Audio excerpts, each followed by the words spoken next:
Hello everyone, welcome back into this channel, and in this video I would like to show you the way how to hide an object from your video with CapCut application.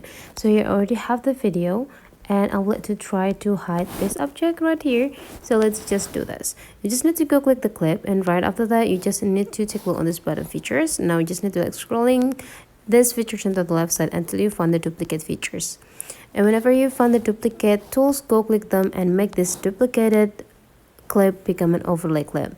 And right after that, go drag this clip into the first spot or first point so that the positions of both clip are the same.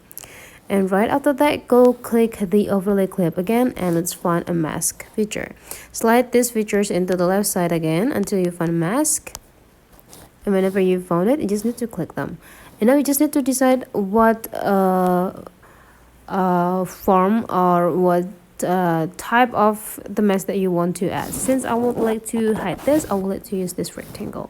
And whenever you already create this, you just need to positioning this into the specific part that you want to isolate the color. So I would like to take this wall color, so I would like to isolate them privately.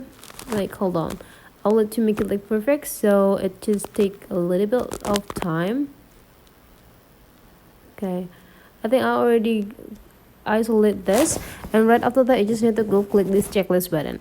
The next thing you need to do is just pinch the clip with two of your finger while drag it into the specific part that you want to cover the objects, and done. Here is the result. So that is the way how to hide an object on your video with the CapCut. Hopefully this tutorial today is useful for you guys. Thank you for watching, and I'll like to see you for the next tutorial.